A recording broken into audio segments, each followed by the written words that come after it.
Hey, what's up, everybody? It's Ed. I hope y'all are doing great. Happy Thanksgiving to those of y'all in the United States, and everybody else. I just hope you're having a very, very, very good November. When I was looking at the calendar and I was writing up my bi-monthly book recommendations email, I realized that this November, when I send this thing out, it will be 10 years of sending out these emails. I started in the fall of 2015, and I just sent out a few book recommendations that I'd read to a few friends. I just had the idea. I think I took it from that guy, Ryan Holiday, who writes all the Stoic books. He had a book recommendations email, and I was like, well, I really like his email, and I like to read, and I got a bunch of friends that like to read, so why don't I just send one of those things out? And so, you know, I always say I've never really had an original idea in my life, so thank you, Ryan Holiday, for the idea.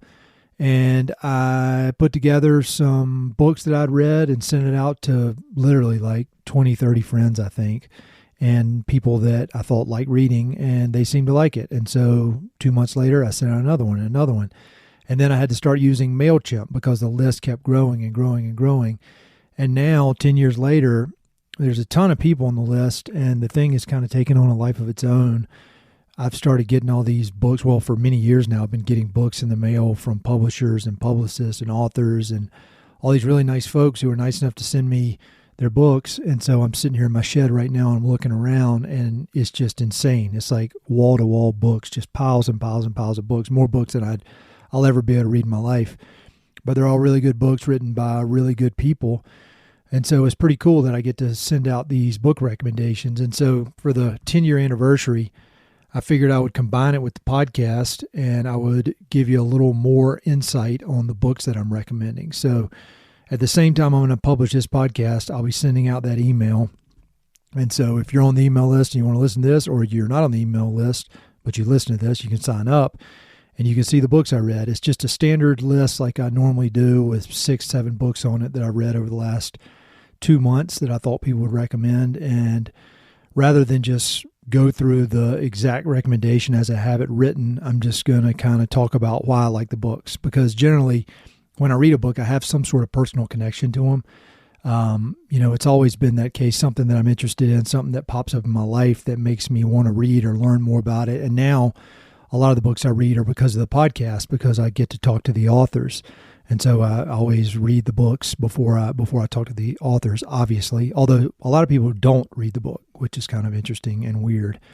But I always do, and I'm not going to interview somebody unless I'm really interested in what they're doing and I'm a big fan of their work. So there's some names on this list that I think a lot of y'all will be familiar with. Some of them are past podcast guests. Some of them are recent podcast guests. And then some of them, hopefully, I'll get on the podcast at some point because I'm a big fan of their work. But I do versions of this kind of thing, book recommendations, on my Patreon exclusive podcast. So if you're interested in this kind of thing and you don't just absolutely get disgusted by listening to me talk with just nonstop without somebody who's actually smart on the other end answering my questions, just this long soliloquy, if you for some weird reason you like that, you can sign up to be a Patreon supporter, and you can hear a lot more of it. But depending on how this thing is received and if people like it and get some value out of it, I'll probably do this more going forward throughout 2026, because it's kind of fun to think about the books and think about them more than just the paragraph that I write up. So I've got some good ones here.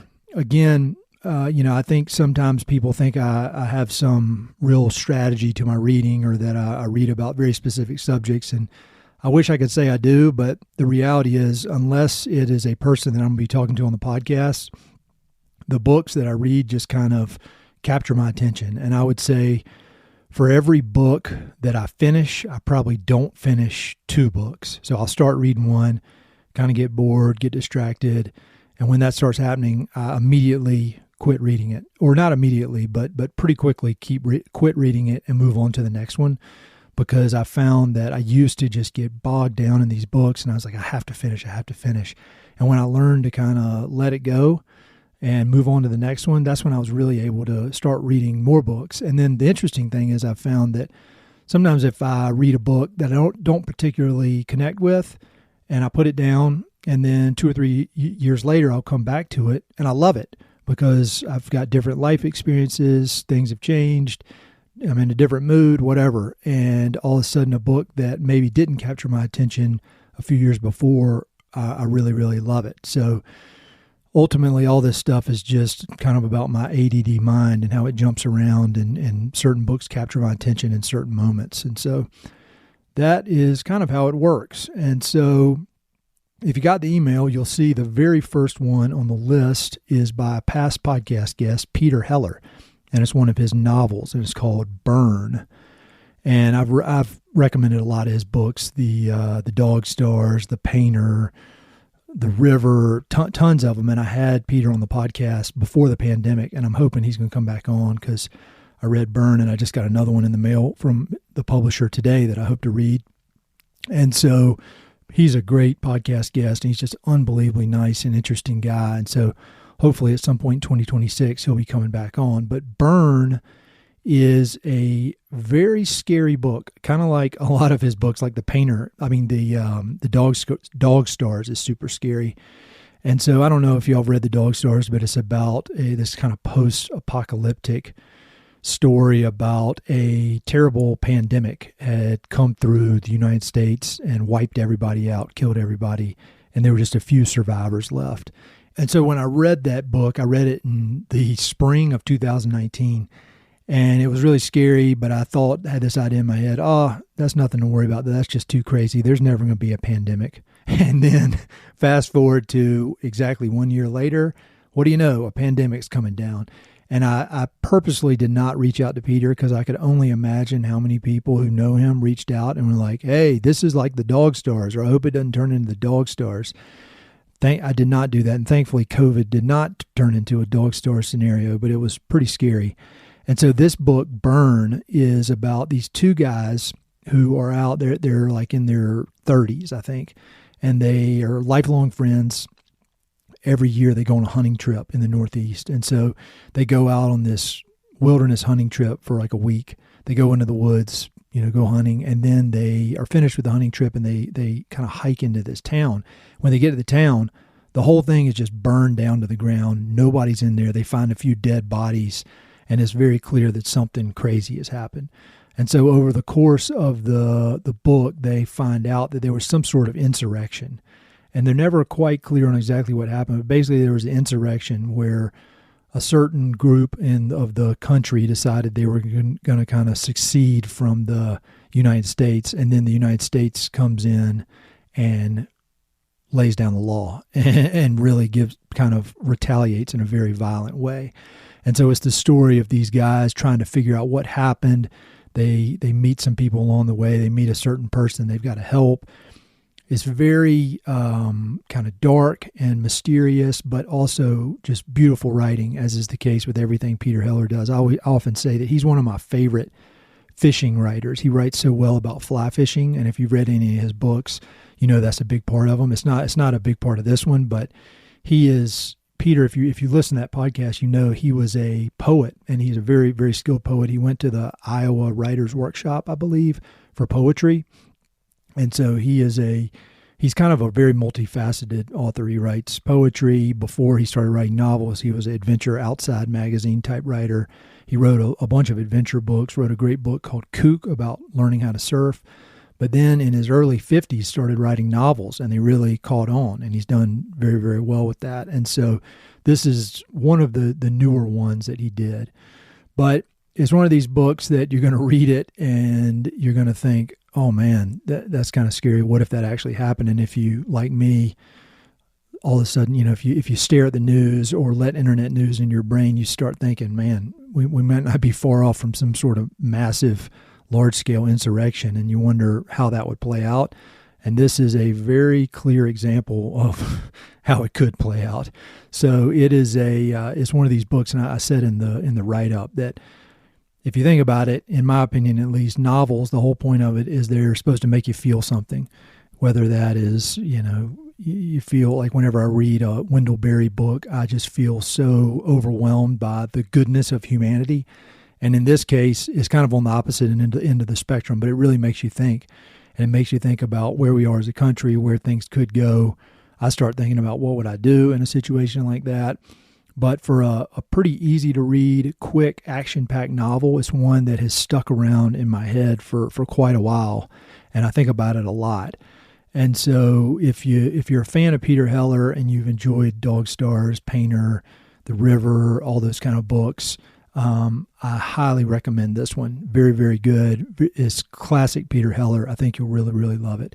And then, as I do on my email list at the end, I recommend kind of a related book. And I said, if you want a novel that's on the complete opposite end of that spectrum, that's going to make you feel good about everything, possibly make you cry in a good way, not cry out of sadness, but cry just because it's so touching, I would recommend Wendell Berry's Jayber Crow.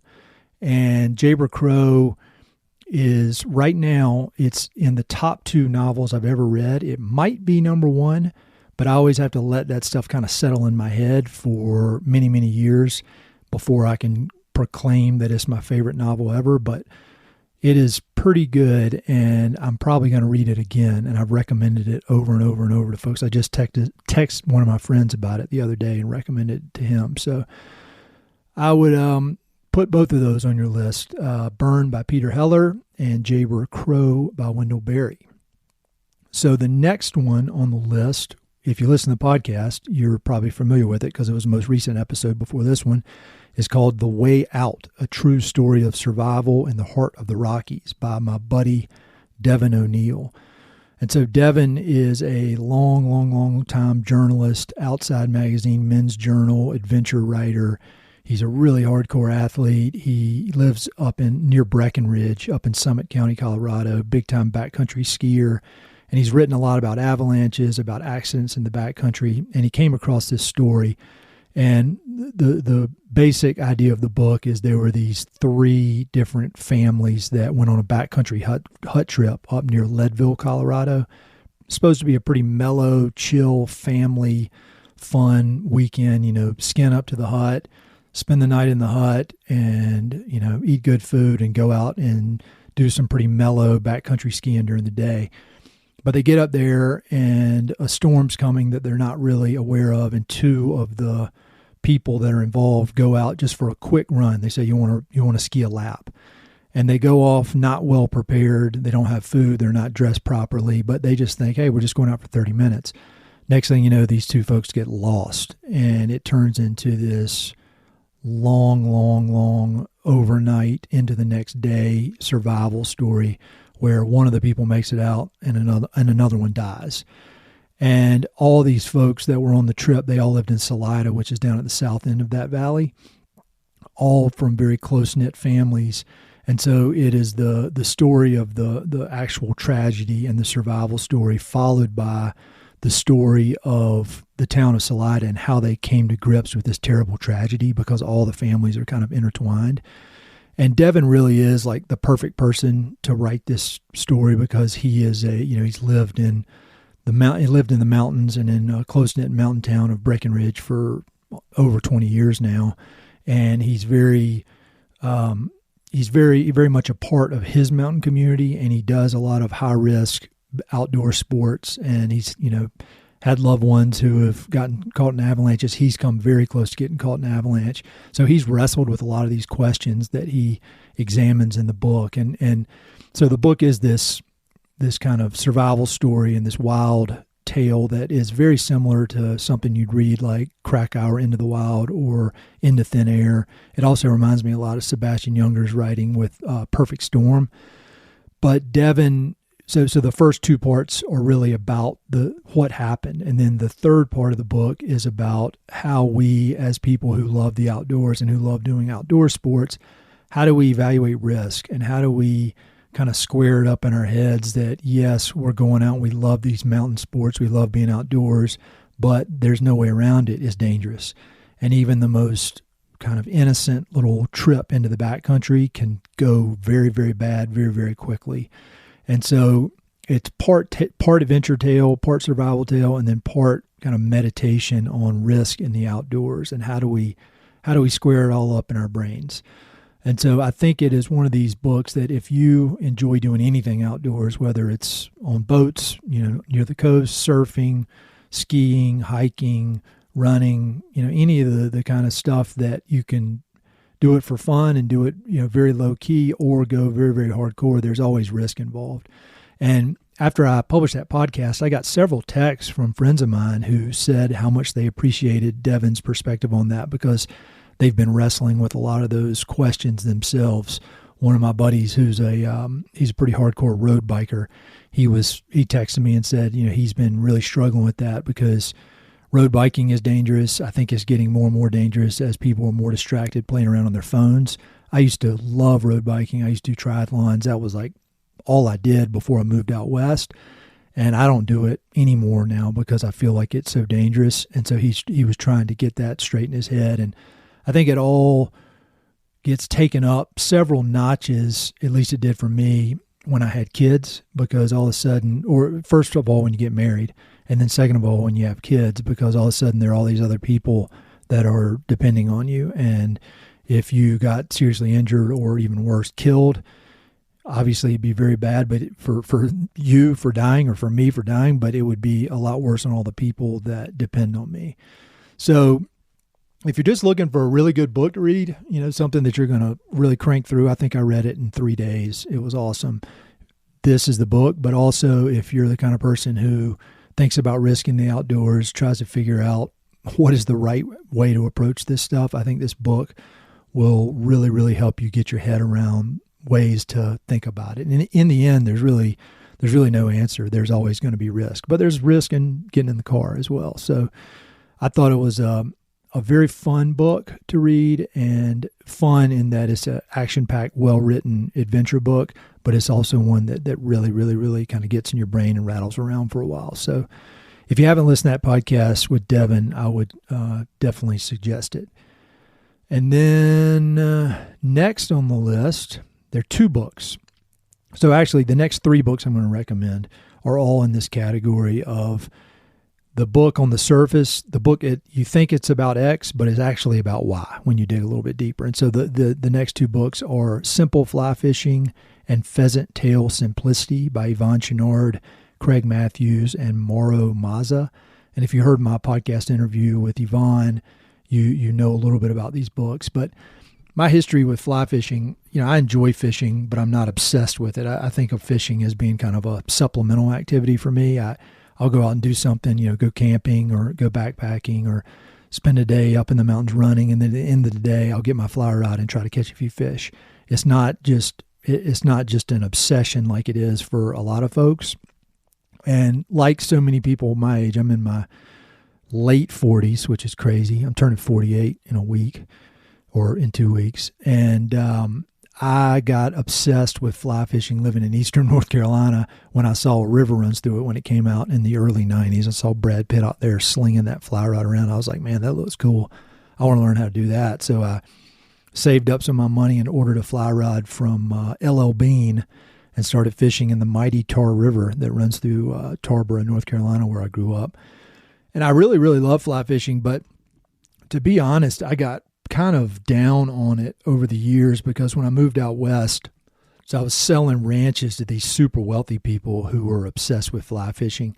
And one of the things I couldn't quite get my head around, it annoyed me, was that they seemed to make it just unbelievably complicated. It was less about going out, being in nature and catching fish, and more about how much money can I spend on these fancy fly rods and how much gear can I tote around and how many flies do I need? And it just went from this kind of fun thing that I used to do, and I would tie my own flies and figure it out, and I'd get in the river. It turned into that. It went from that to this kind of this contest, it seemed, among a certain type of person, like investment banker type people who just wanted to almost like brag about their fishing equipment and where they had fished. There was like, I fished in New Zealand, I fished in Patagonia, and nothing. It was never about the experience. It was just about this laundry list of all this stuff that they paid money for, and that kind of started eroding my relationship with fly fishing. And I actually started going back to fishing with a spinning rod. But in 2015, Yvon wrote this book called Simple Fly Fishing, which is one of these, and I read it back then. But it's basically about cutting out all the extra stuff with fly fishing and simplifying. And he talks about the 10 Carr rod, which is basically like it's like a cane pole, like what I learned how to fish with my grandfather. And instead of having the fancy reel and all that, you just have a rod with a line and a tippet on it, and you tie a fly on it, and you just fish.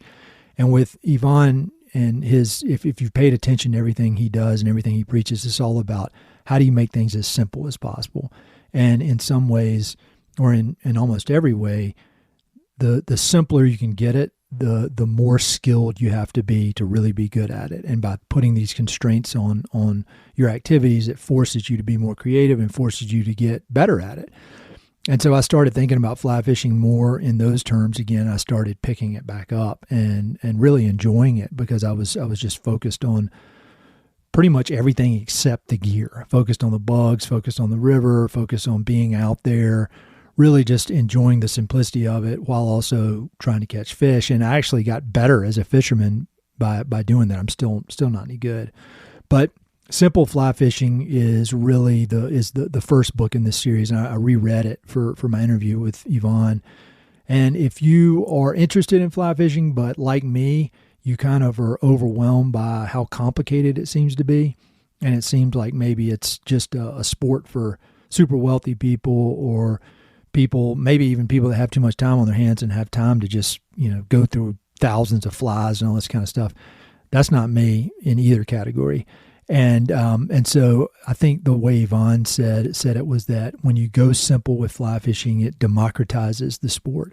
And he talks about how he's gone out to the Crow in the Indian reservation and taught young Crow kids how to fish, how to fly fish, and had them catching fish on a 10-car ride. And it's just been this wonderful experience doing that. And so I would recommend, whether you're a skilled fisherman and you've been doing it for a while and you're looking for a way to simplify it, or if you're brand new, I think Simple Fly Fishing is a really interesting book to read. And then kind of the second book is almost Simple Fly Fishing Part 2. It's Simple Fly Fishing for people that have more experience. And the point of the book is that Yvon talks about, and his co-authors talk about, how you really only need one type of fly, and it's type of fly that's tied with pheasant tails. And he goes through how you can use this one type of fly, whether it's in mountain streams or even on the flats down in Florida, fishing for bonefish, and how by putting these constraints on your fishing, you are forced to get forced to get even better and forced to focus on the things that matter versus just the gear. And again, I'm not a hardcore fisherman at all, but I've really got a lot of value out of both of these for fishing. But even more importantly for me, I think you can take this lesson of simplifying and trying to simplify your life or simplify your sport or simplify your work, whatever, trying to get things down to its essence. And when you do that, it's a lot more challenging, but ultimately you get better at whatever you're doing when you do that. And so I would recommend listening to that podcast episode if you haven't, because we talk a lot about simplicity in general and how when you try to make things more simple, it becomes a more rich experience. And I often think about, when I started running, doing ultra distance running, the progression was, first I just went out running and I didn't have hardly any gear, hardly any water. I'd get in all this trouble because I'd get dehydrated and everything. Then I went to going hardcore into all the different kinds of gear and all the different kinds of power foods and gels and blah, blah, blah, just endless stuff, gear, little tricks to try to make myself better at it, to try to make myself be able to run for 12, 13 hours without stopping. And then I kind of hit a peak with that. Not that I was really good, but I kind of figured it out. And then I slowly started simplifying. And I started taking less gear. I knew what I needed. I needed ample water. I needed electrolytes and then basic food. Instead of the fancy power gels, I'd take real food with me. I'd take sweet potatoes or almonds or, just real food that was not made in a lab. And I ran 2 different 100-mile ultra marathons following that path. It's not like I set any records or anything. I think I was just, I was fighting the cutoffs the whole time, but I finished in good form and really enjoyed it. And that was as I started taking a more and more simple approach. So it's a really interesting way to think about things. And when you look at Yvon's career and everything he's done, most of what he's done has been this pursuit of simplicity. And it's not easy. It's not hard. And there's no right answer. But I think even if you're not a fishing expert, or even if you don't really care about fishing, you can read both of these books and take some of the lessons, the kind of overarching lessons about making things simpler, and apply them to whatever part of your life that could use some simplifying. So even if you're not a fisherman, I would recommend both of those books. They're really, really good, and they'll make you think. And next on the list is another kind of how-to book that on its surface looks like one thing, but is actually another thing. And it's by past podcast guest Nick Offerman. It's called Little Woodchucks, Offerman Woodshop's Guide to Tools and Tomfoolery. And it almost looks like a coffee table type book. It's got a ton of pictures, and it is a book about how to do woodworking, how to build things with your hands out of wood, and it's aimed at kids. And so my little girls have looked at it and they've loved it, and we're hoping to do some of these projects coming up in the new year. But it's a very funny book, and it's very approachable. You don't have to be a woodworking expert to do it. And so it's 12 different projects that Nick and his people at Offerman Woodshop kind of recommend for kids who want to get into woodworking. But it's also for adults, because I'm not a hardcore woodworker. My dad is a very, very good woodworker, but I am as basic as you can get. And so I'll probably start with these projects. And it's everything from like building a box kite to building one of those free little libraries that you see people have in front of their house, which, by the way, if I had one of those, it would be the best little library ever, because I've got so many damn books in here. It'd have to be like 3 or 4 stories tall. But it's a great book about woodworking. I think it would be a really good book for kids to give kids for Christmas. And it's about working with your hands, getting off the internet, doing things building stuff, using your brain, problem solving. And after all that's done, you've got something in your hand that you're proud of. And thankfully, we try to keep the internet to a very, very, very, very minimum around my house with my kids. And so it's not like this would be a hard turn into some new world for them, but it's just a different thing that they have never really focused on with woodworking. And so we're going to do some of these projects. But again, if you back up, like, well, what is the deeper point here? I think the deeper point with this stuff is how important it is now more than ever to actually build stuff and to use your hands and to try to figure things out. I remember when I did this live podcast with the Cowboy Artist of America a few years ago. It was a panel discussion down in Fort Worth, Texas, before their big art show.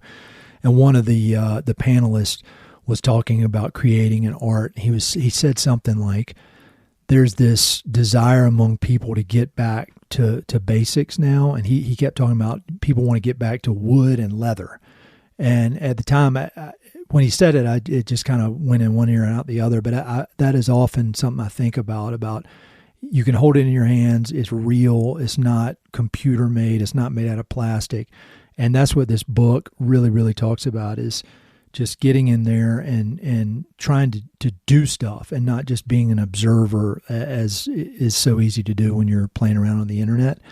And so, one of my favorite parts of the book is kind of the introduction or the forward, and it's by Nick, and he gives kind of one of his manifestos about the importance of doing this kind of work and working with your hands. And it's very, very funny, and it's written in exactly his voice.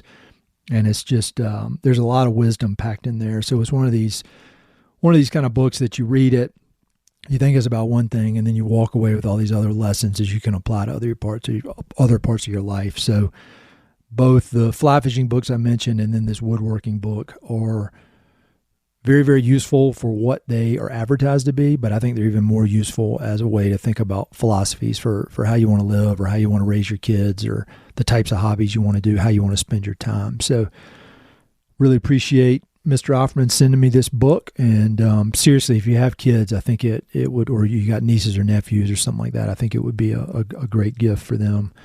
I've really enjoyed it so far. The next one, if you follow me on Instagram, you may have seen me post this, but I read it in preparation for my interview with Yvon Chouinard. It's called Dirtbag, Billionaire: How Yvon Chouinard Built Patagonia, Made a Fortune, and Gave It All Away, by David Gellis. And This was not written by the Chouinards. It was not something that they like commissioned or anything like that. Gellis is a New York Times journalist, and he wrote a pretty scathing book against Jack Welch. I think it was something like how Jack Welch ruined capitalism. And so he went after him pretty hard. But this book is very positive, and it's really the life story of Yvon Chouinard, from him growing up in Maine and then moving to California and becoming a climbing icon and starting Patagonia. And I knew a lot of the details just because I've read so much about him and I've seen so many films that feature him. And so his story was pretty familiar to me. But what I really, really enjoyed about this was learning about all the other folks that were involved in the growth of Patagonia. Everybody from his wife, Melinda, to Chris Tompkins, who's been on the podcast. And I knew that, I do a ton of research before I talk with anybody on the podcast. And I knew that she had been the CEO of Patagonia at the beginning, and I knew she had played a massive role, but I didn't fully appreciate all that she did to really drive that company's growth and its evolution in the early years and really set the foundation that made it become what is Patagonia. And so I wish I'd had all that information, in my head before I talked to her. But I think we talked for an hour and a half. We weren't lacking in things to talk about, but it would have been fun to have that. So hopefully, if I get to talk to her again ever, we can go into that.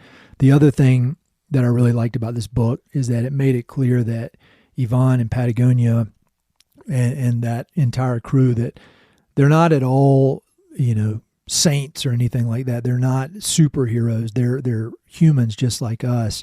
And that, Patagonia, in a lot of ways, it kind of goes on both ends of the spectrum, because it is this consumer goods company that Yvon says, that it is polluting the world because they're creating these products. The world is being polluted. But on the other side of things, he's trying his best to use Patagonia as a way to make the world better.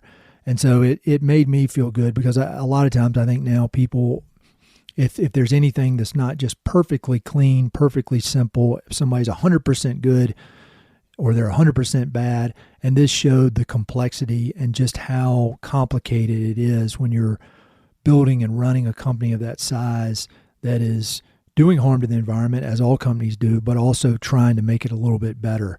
And it felt like it gave me permission to kind of embrace some of the things that are not perfect in the way I go about the world, and this idea that if things don't have to be perfect, you can try your best, and there are going to be good things, there are going to be bad things that come of your work, but ultimately at the end of the day, if you can come out a little bit ahead, that the world's a little bit better than it was before you started, that's a good goal to have. And so if you're interested in Yvon Chouinard, or you're interested in Patagonia, or just interested in business and how a business can go out and really do things the opposite way of what other businesses are doing and still succeed, is pretty cool. And then it also, towards the end, it goes into all the details about when they actually gave the company away.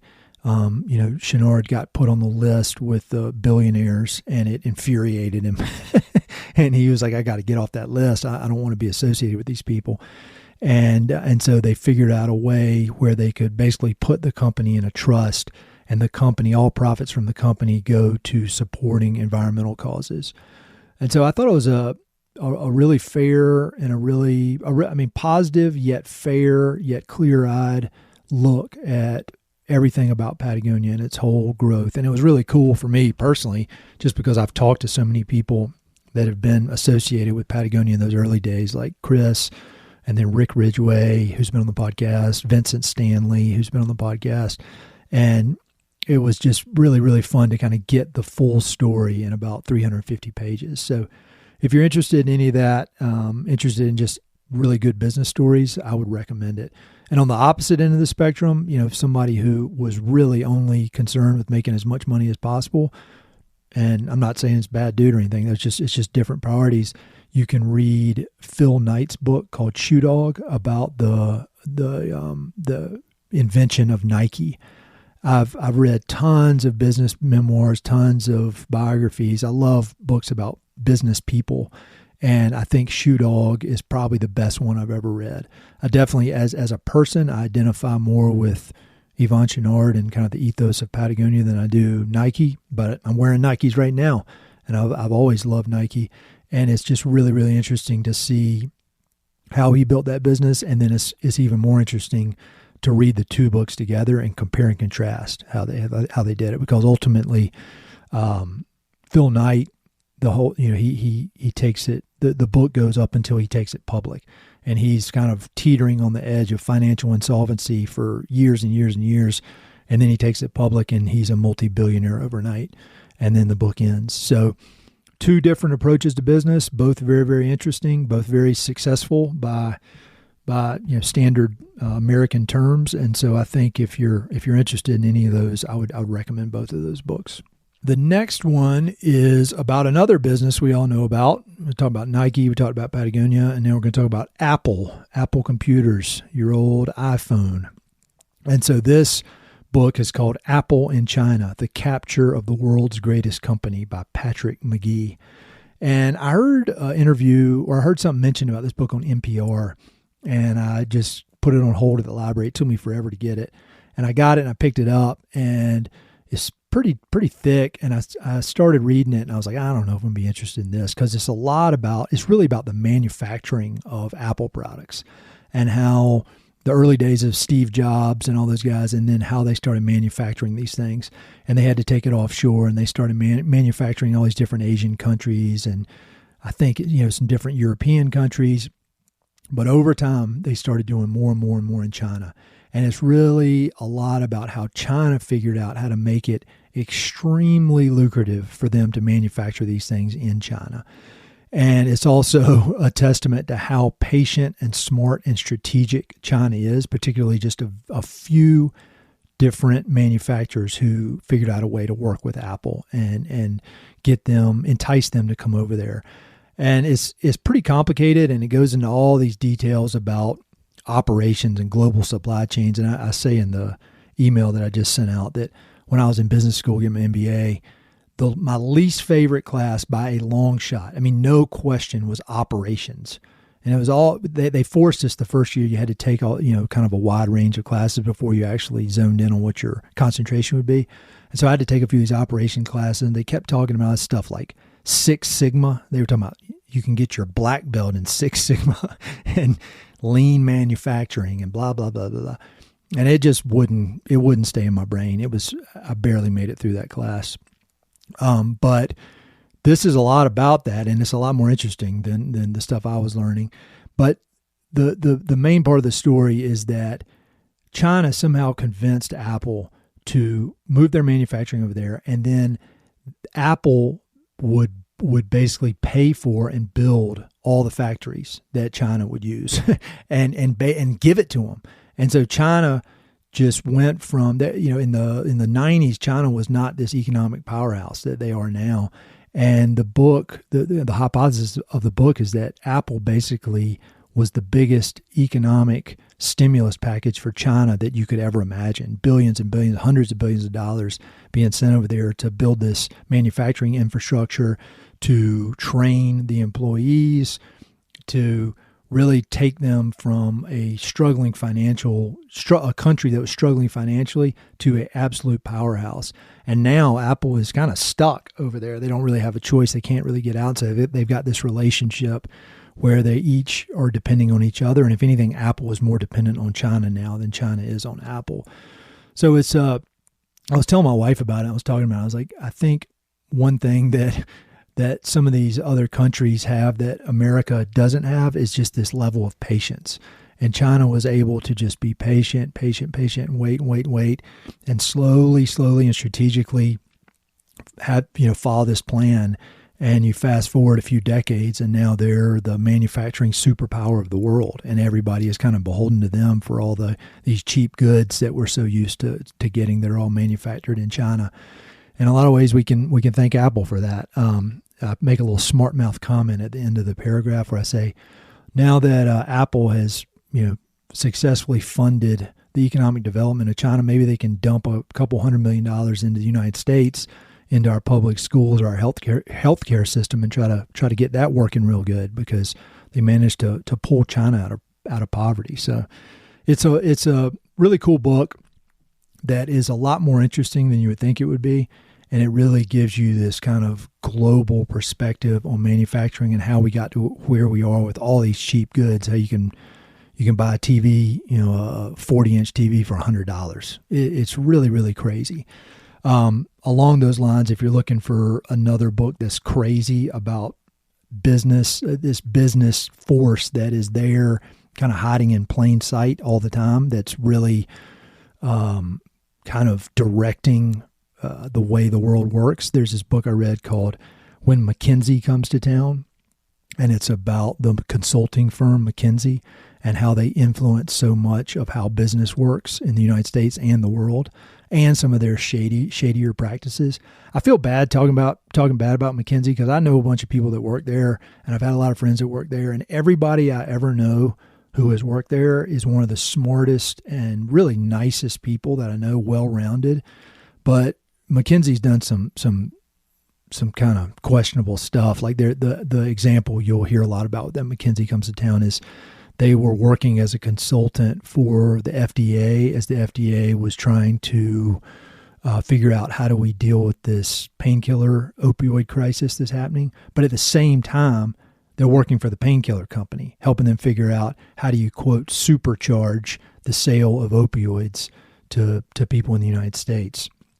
So I think anytime you got hundreds and hundreds of millions of dollars or billions of dollars flowing around, there's going to be some questionable stuff that happens along with that. And so I'm not just absolutely trashing the individuals that work at McKinsey, but that's a good book. And if you think about how private equity works and how so many of these companies are bought by private equity and kind of gutted out and then resold and continue to be gutted out, if you read this McKinsey book, you can kind of start to see the playbook of how all that stuff came to be. So both of those books are really worth reading, even though they might make you a little bit angry. Or maybe I've got an anger problem, but both of those books made me angry. And finally, if anybody's still listening, I bet there's like 3 people still listening right now. The Devil's Hand by Jack Carr. And I was saying in the paragraph I wrote up, if you've been following my book list for the last few months or last year or so, every single time there's at least one Jack Carr book. And so Jack Carr was a former Navy SEAL, 20 years in the SEAL teams. And he, as a kid, he was just obsessed with reading. He loved reading thriller books, like the kind of books like Tom Clancy books, and books that you just want to like crank through them, and they're so fun to read, and they're along the lines of a lot of the movies that I grew up watching, like Rambo and Commando, and he calls them the genre I believe he associates himself with is thrillers. And so these books by Jack Carr are the ones that I've been reading are a series about this guy named James Reese, who was a former Navy SEAL who gets caught up in all this bad stuff, and his family gets murdered. And so he just goes on this tear for multiple books trying to avenge their deaths. And it reminds me a bit of that movie called Taken with that Scottish guy, I can't remember his name, and where he just goes out and he just wrecks the world because his family gets messed with. And the books, they're just action-packed. They're pure fun. There's a lot of, this most recent one that I read, The Devil's Hand, it's kind of scary because there's a lot of stuff in there about biological weapons. And I'll always wonder with these people that have spent a lot of time in high levels of the military or the government, when they talk about or write about all this scary stuff like biological warfare, how much do they actually know that I don't know, and how much of it is based on reality? And a lot of this book takes place in the suburbs of Denver, where there's this big biological lab that they're building this crazy thing that's going to, kill half the United States. But they're just fun books, man. They're just super fun. They're really kind of macho. They're definitely not for everybody. But if you're like me, almost 48 years old, grew up watching Rambo and Commando and all these crazy movies, and you like action movies and you want to just kind of unplug. I read all these biographies and business books and everything, and sometimes I just want to enjoy a book. It's like watching Rambo or watching Roadhouse or something. And that is what these books are like. But one thing, though, about Jack Carr is he really is he's a really good writer, and he's a real student of writing. There are a lot of great videos on YouTube about him and his writing process. And he is very, very serious about writing really, really action-packed books. And he's also very serious about marketing them and selling them. And he's got a real entrepreneurial streak, which I think is very interesting as I'm working on my own book project now. Finally got a agent representation. So it's moving forward. And I'm thinking about the writing. The writing is the most important part. But once the writing is done, there's this entrepreneurial part of figuring out how do you promote it and how do you get people to read it. And I think Jack Carr, even though I'm not even close to writing anything in his genre, I think he's a great example and a great teacher to follow and to pay attention to when I get to that stage of needing to promote the book. So, and then some of the people, I've had some Navy SEALs on the podcast, Jason Gardner, who's going to be coming back on soon. But Jason Gardner used to work with Jack Carr, said he's a really good guy. So anyway, it's a really good book if you're into that kind of stuff and you're just looking for a fun read that you'll crank through and really enjoy it, even though it might scare you a little bit. So that is the book recommendations for September and October of 2025. The 10-year anniversary, which is crazy. If you somehow listen to this and you didn't know about the book recommendations, there's a link in the episode notes. You can click on that, sign up. Every other month, I'll be sending out more of these things. It's normally 5, 6, 7 books I read that I really liked. No rhyme or reason to any of them other than I thought they were good. And if you like these kind of book-focused episodes, sign up to be a Patreon supporter. You can do it for like $2 a month. And I do these every so often. And if you like this, I might do this every other month. And maybe they'll become a little bit more eloquent as I do them. But thank you so much for listening to the podcast. Thank you for subscribing to my book recommendations. Thanks for the general encouragement and support and everything you've done. When I think about when I started sending these things out in November of 2015, it was a different world, man. I was selling real estate. I just had a brand new little baby. She was 6 months old, I guess, at that time. And I just had this idea, maybe I could send that out. And then that one thing led to another, and I started the podcast and blah, blah, blah. And now it's all my job. And now I'm going to be writing my own book. So, and that's all because of you people paying attention and sharing it and giving me words of encouragement. I really, really do appreciate it, more than you can really understand. So thanks so much. Hope you all have a great Thanksgiving and or just a good November, good end of the year. And hopefully I'll be doing another one of these book recommendations in early January. So thanks so much. Talk to you soon.